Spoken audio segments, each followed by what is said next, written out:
Regresamos.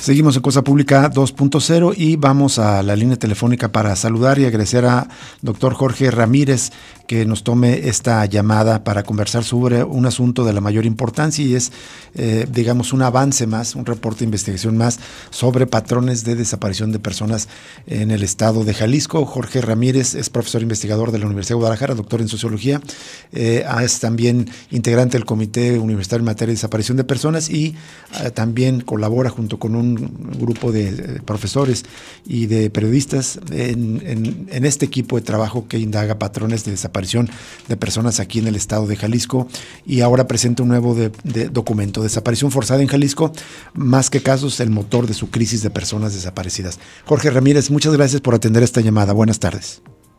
Hola, ¿qué tal, Rubén? Buenas tardes, Jesús. Un saludo, feliz año también a tu auditorio. Y un feliz año también para ti, Jorge. Ojalá que este año encontremos por fin, digamos, la fuerza, los motores para cambiar este patrón o el aumento de los patrones de desaparición. Ojalá que así sea. Pero compártenos los hallazgos de este reporte. Me parece muy importante porque tú me corregirás, pero de los varios documentos que han presentado a lo largo del último año, quizás sea el que mayor número de casos se encuentran, Jorge. Sí, así es, tienes razón. Es un documento importante porque justamente trata de observar lo que puede ser la base de desaparición de personas en Jalisco. Uh-huh. Cuando estamos hablando de desaparición forzada, estamos hablando del involucramiento de servidores públicos, sobre todo policías, en este delito, y estamos observando cómo desde el mismo poder, desde estas redes oficiales, se favorecen las desapariciones. Entonces, por eso mismo, es una observación importante, y tienes razón, estamos identificando, pues, 160 casos donde hay, por un lado, confirmaciones, porque hay sentencias de personas ya condenadas por este delito, uh-huh, pero también indicios donde pudo haber participado, sean policías estatales, municipales sobre todo, y agentes de la fiscalía. Entonces, sobre esa base de 160 casos, estamos encontrando ciertos patrones, ¿verdad? Todo, identificar cómo operan esos cuerpos que se asocian con delincuentes para cometer desapariciones. Jorge, antes de pedirte que nos presente los detalles, solamente subrayar esta definición que diste. Desaparición forzada es aquella en la que participan agentes del Estado, es decir, servidores públicos, ya sea de fuerzas policíacas o de fiscalías, y esto lo hace, pues, en sí mismo más grave. Pero es muy importante porque hay de alguna manera un discurso de la autoridad en el que asocia las desapariciones a problemas entre particulares, personas que supuestamente en algo andaban, es decir, sugiriendo que estaban involucradas en alguna actividad delictiva de algún cártel, de algún grupo delincuencial. Y esto sí ocurre, pero estas son las desapariciones cometidas por particulares que ocurren. Pero lo que tú estás encontrando es que las desapariciones cometidas por agentes del Estado también son una causa, un patrón muy relevante aquí en Jalisco. Totalmente cierto. Y sobre la desaparición forzada hay que decir que no solamente cuenta el hecho de que haya gente directamente ejecutando las desapariciones, sino que también se constituye el delito cuando hay diferentes formas de colaboración. Una de ellas es lo que en el documento llamamos consentimientos desde arriba. Uh-huh. Es decir, para que estos delitos puedan cometerse, tienen que contar con redes de colaboración, de protección, de facilitación, de consentimiento que están operando también y que hacen posible que, por ejemplo, en la zona metropolitana sea característico que la desaparición de personas quede a cargo de comandos que están operando prácticamente 24 horas libremente en la zona metropolitana, en la zona urbana, con mucha densidad policíaca, cámaras de seguridad, y que a pesar de eso, pues no haya una acción contundente para detenerlos. Y eso habla pues de que están protegidos esas operaciones. Claro. ¿Qué otros, digamos, como patrones encuentras y si puedes también compartirnos algunos casos en particular, Jorge? Sí, básicamente lo que hay que observar en el caso de la desaparición forzada es que abarca todo el proceso de detención de personas hasta el momento en que son consignadas y luego liberadas. Estamos hablando de que se observa participación de agentes del Estado en detenciones ilegales, también en la falla en poner a disposición de la autoridad a las personas detenidas. No solamente son detenidas ilegalmente, sino que no los ponen a todos a disposición de la autoridad. Fingen en muchos casos que lo hacen, pero no sucede así. Y luego también sucede que hay intervención cuando se da una supuesta liberación de las personas, pero inmediatamente son desaparecidos. Por ejemplo, tenemos casos donde se detienen a personas que están ingiriendo alcohol en la vía pública, los detienen y los consignan por faltas administrativas, luego los familiares los buscan y aparece pues que ya fueron liberados. Exacto. Y después de esa liberación supuesta, la persona desaparece, ¿no? Hay también casos en los que las mismas policías luego entregan a personas que habían sido detenidas al crimen organizado, ¿no? Sí, también tenemos casos documentados de ese tipo, incluso muy graves, donde incluso a nivel de juez se ha entregado a delincuentes que llegan a intervenir a ese punto. Es decir, una sustracción completa de la protección de la ley que se da, digamos, de manera muy evidente. Pero lo que estamos también observando en los documentos es que ese patrón como mucho más abierto, donde hay una entrega de delincuentes después de que el policía o los policías tienen a alguien, lo que están haciendo ahora es una forma más sofisticada, donde se cumple legalmente todo el proceso. Es decir, hay una detención, incluso con orden de aprehensión, se pone en posición de la autoridad, luego hay una liberación, y después de esa liberación, después de que la persona toca, digamos, la calle, sale a la calle, desaparece. Jorge Ramírez. Y eso es culpa a los policías, ¿no? Claro. Es una estrategia para liberarlos de responsabilidad. Jorge, te saluda Jesús Estrada, un gusto saludarte. Hay una radiografía que presenta este trabajo que me parece muy importante. Hablan de que de estos 160 casos de desaparición forzada, un poco más de la mitad es cometida por policías municipales, algo que me parece que es recurrente, digamos, por lo menos en las notas periodísticas, siempre se da cuenta, acá lo hemos comentado a lo largo de los años también, casos donde participan policías municipales, 85 de estos 160, pero ahí señalan que hay al menos 49 casos con participación de elementos estatales, son 47 elementos de la Fiscalía y 2 de la Policía Estatal. Quiero tocar el punto de la Fiscalía. Entonces también hay casos de funcionarios de la Fiscalía involucrados en desapariciones. Sí, de acuerdo a las evidencias que tienen los familiares cuando llega un comando, porque ese es el modo de operación, un comando que se identifica como parte de la Fiscalía y que van a, digamos, a detener, que van a llevarse a una persona. Ese es el patrón característico. Evidentemente no se puede determinar a partir de los dichos de los que se presentan de ese modo, pues que son agentes de la Fiscalía, pero tampoco los podemos descartar. Es decir, es una situación incierta que se tiene que tomar como base para considerar la desaparición forzada. De hecho, citan un caso muy peculiar y que en su caso lo abordamos, que se refiere, si mal no recuerdo, a la colonia Aguas Blancas, y está ya en un caso, una recomendación, cuatro personas desaparecidas, 3 integrantes de un taller, uno era el dueño, más un cliente, y ahí aparentemente pues fue grave porque al parecer la propia policía municipal no verificó que realmente quien se los estaba llevando, que se había identificado como de la Fiscalía, fueran realmente de esta institución.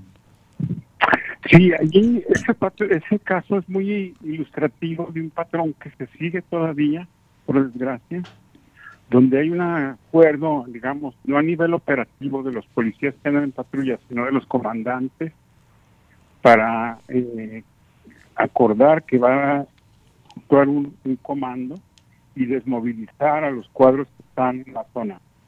Claro. Como les piden que liberen el área para que estos grupos puedan operar libremente y contratiempos. Recuerdo que hablamos en aquel entonces, de las semanas recientes, con la esposa de uno de los desaparecidos, y ella nos compartía que incluso tuvo contacto, que el esposo llegó a comunicarle que se encontraban detenidos en un motel cerca del lugar donde fueron detenidos, por Periférico, pero que ahí un comandante les dijo: retírese, vaya a la fiscalía y aquí no esté molestando. Pero otra vez le confirmaban aparentemente que era fiscalía, y sin embargo las últimas noticias parece ser que siguen desaparecidos.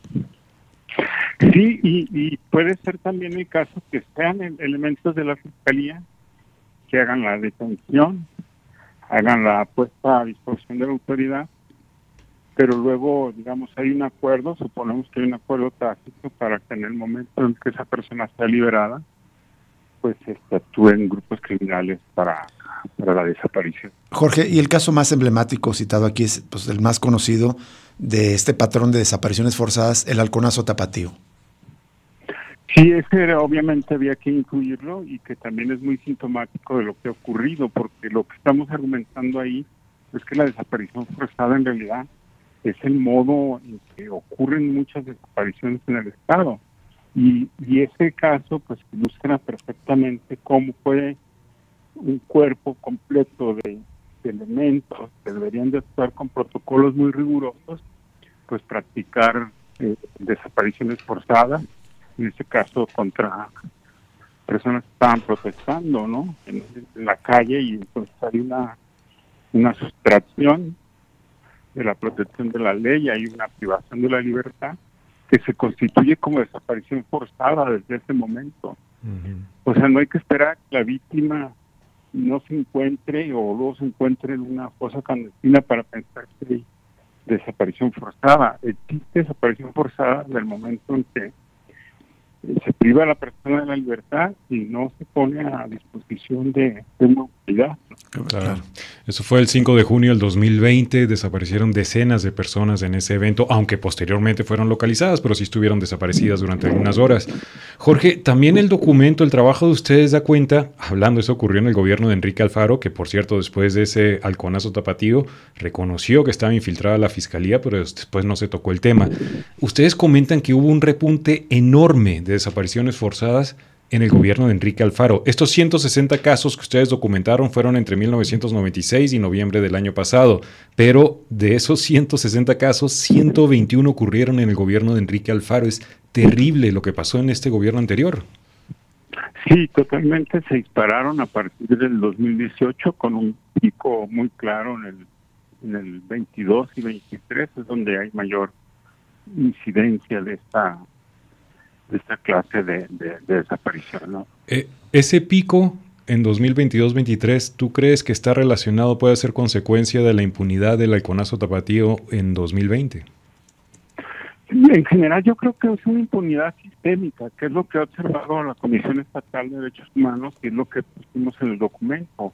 La Comisión ha sido muy clara en decir lo que está pasando, pues no son casos aislados, no son fenómenos acotados, sino estamos hablando de una forma sistémica en que opera el Estado a favor de este delito, ¿no? Así es. Y justo sobre esto, Jorge, una reflexión más de conjunto. Esto pues nos habla de algo más grave, pues creo que tiene que ver con esa distinción que decías al principio de la entrevista, que los casos de desapariciones forzadas, es decir, cometidas por servidores públicos, es un factor fundamental para explicar las desapariciones en Jalisco. Sí, totalmente. Yo creo que por eso estamos a un nivel de una crisis en términos de casos y de la complejidad de esos casos, ¿no? Así es. Porque de base está esa operación, esa colusión, ese consentimiento desde arriba, que si no te explicas el tamaño de la crisis. Así es, Jorge. ¿Qué se puede esperar con el nuevo gobierno, con las nuevas acciones? ¿Cómo estás observando, cómo estás analizando estos anuncios, estos cambios en la estructura del Ejecutivo para atender estos asuntos? Y si crees que es alentadora, digamos, estos cambios y este acercamiento con los colectivos que está teniendo el nuevo gobierno que encabeza Pablo Lemos. Sí, yo creo que en general va bien. El punto va a ser cuándo vamos a llegar al momento de plantear pues una separación radical, clara, entre estos grupos criminales y los cuerpos policíacos. Ahorita te diré que no hay un límite. Los cuerpos policíacos de los municipios están tomados por la delincuencia organizada y eso pues va a costar mucho trabajo, va a tomar decisiones serias para que se dé ese divorcio, esa separación. Jorge, un par de preguntas finales de mi parte. Una es, en el resumen, digamos, de la radiografía de esos 160 casos, comentan que son entonces 85 por policías municipales y 49 por Fiscalía y Policía Estatal. Los restantes casos, ¿quiénes fueron los autores de estas desapariciones, Jorge, más allá de Fiscalía y Policía Municipal? Pues tenemos casos de militares, donde hay evidencia de participación de soldados y de la Marina, ¿no? Hay un caso de este tipo donde hubo una desaparición en Villa Purificación, donde se trató de la actuación aparente de 4 marinos, ¿no?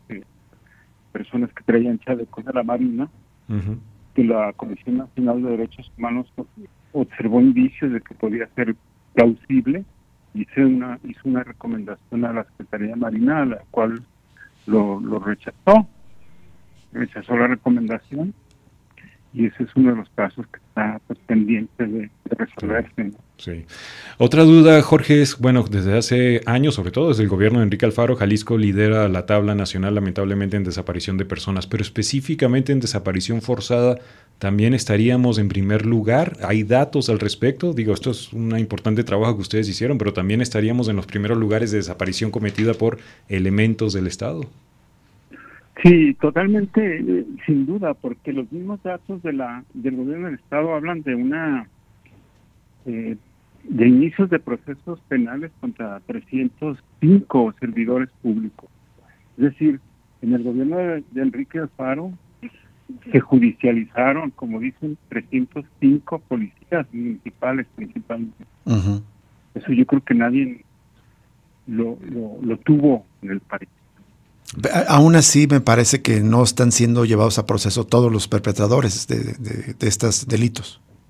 Sí, totalmente. Además, eso es un punto de crítica al gobierno de Enrique Alfaro. No basta judicializarlo, hay que conseguir sentencias firmes. Entonces, de esos 300 policías que se consignaron, pues nomás 93 se vincularon a proceso, y luego con sentencias firmes pues fue mucho menos, ¿no? Claro, al final sigue prevaleciendo la impunidad, es decir, podremos sacar porcentajes y casi el 99% de estos perpetradores no fueron sentenciados. Totalmente, ese es el problema y ese es el balance final, ¿no? Que la impunidad refuerza estos patrones de desaparición forzada. Me quedo como último comentario que te pediría para subrayarlo, eso que ya dijiste. Una tarea pendiente de este gobierno es la separación entre las fuerzas de seguridad y el crimen organizado, es decir, una depuración a fondo es una tarea pendiente que tiene el gobierno de los cuerpos de seguridad. Sí, totalmente. Si no se hace eso, vamos a estar con buenas intenciones en cuestiones como asistenciales o de reparación del daño, que no van a parar en las nuevas víctimas, ¿no? Me parece muy importante esto que dices, porque luego se está presumiendo mucho que está dando programas sociales a las víctimas, a las familias que tienen desaparecidos, que si una despensa, que si ayuda psicológica.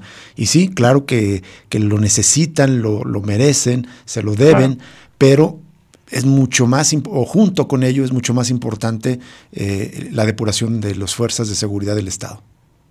Totalmente. Muy bien, Jorge Ramírez, te agradecemos enormemente, como siempre, tu disposición para charlar con nosotros, compartir estos trabajos tan importantes que están llevando a cabo. Muchas felicidades por este trabajo, Jorge Ramírez, es muy importante. No, gracias a ustedes. Al contrario, es Jorge Ramírez, de este grupo en particular de profesores y de periodistas, y también el trabajo que lleva a cabo como integrante del Comité Universitario en materia de análisis de desaparición de personas. Terribles los hallazgos que se encuentran en este documento. Y casos de impunidad, Rubén, sumamente delicados que siguen vigentes. El caso de la familia Camarena. 5 policías participaron en la desaparición de los 4 hermanos Camarena en 2019. De esos 5 hay 3 que ya fueron condenados, procesados, pero hay 2 que permanecen prófugos de la justicia todavía. Es uno de muchos casos. Y el caso flagrante del Halconazo Tapatío, donde el mismo gobernador Enrique Alfaro dijo: estamos infiltrados, la fiscalía está infiltrada por el crimen organizado, y no pasó absolutamente nada. No hubo un cambio, no hubo detenidos. Bueno, hubo detenidos, pero que se consideraron a sí mismos chivos expiatorios en aquel momento, pero no hay una depuración que diga, bueno, todos estos mandos trabajaban para el cártel Jalisco Nueva Generación. Hay que recordar, está pendiente un equivalente a una operación Enjambre, me atrevo a decir, no solo en Jalisco, en todo el país. Es este operativo llevado a cabo por la Secretaría de Seguridad Federal, que encabeza Omar García Harfuch, con el gobierno del Estado de México de Delfina Gómez, que detuvo a varios presidentes municipales y mandos policíacos por actuar y trabajar para el crimen organizado. ¿Cuántos alcaldes, cuántos jefes policíacos, cuántos servidores públicos de fiscalías podrían ser detenidos por estar trabajando para el crimen organizado? ¿Cuántos? Y lo que debe todavía responder el gobierno de Enrique Alfaro, que ya se fue, durante años estuvo revictimizando a las víctimas, negando que hubiese crisis, y mientras tanto iban repuntando como nunca los casos de desaparición forzada durante su gobierno, como comentó Jorge Ramírez, años picos 2022 y 2023. Vamos a una pausa y regresamos con más información.